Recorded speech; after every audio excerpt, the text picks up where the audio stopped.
I think it's tough for all of us, man. I think a lot of us put Jesus on the shelf because it seems like life just kind of gets in the way, and we let life get in the way. It's one of those very convicting feelings. You know, it's like, what am I doing, man? Like, you know, my whole life, my whole foundation, everything I grew up knowing and learning was about the Lord. How do I go about my daily routine and find a way to just you know throw him to the back and say, hey, I'll come get you when I need you, sort of thing.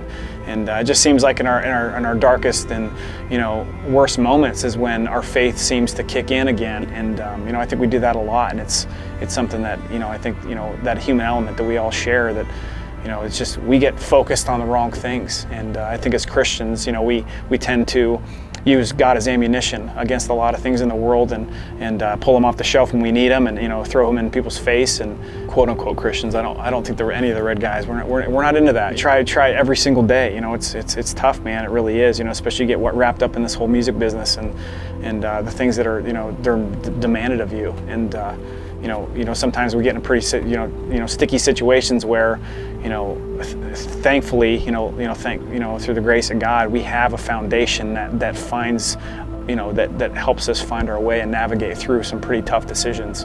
It's frustrating for us too, as believers. We want to be known for living and loving. That is the fundamental element of being a follower of Christ. And it's tough to understand how we can dedicate our lives and say that we're going to live for God and live and walk in His steps as close as we possibly can.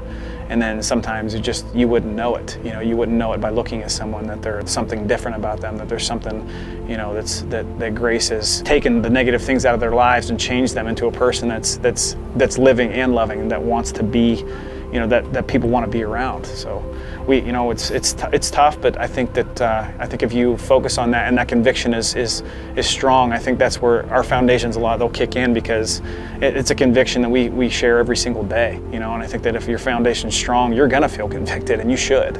And you just got to fight it constantly, and fight the world, fight the machine, fight everything that holds us back and distracts us from being more Christ-like and following in the footsteps that we were shown when we were kids.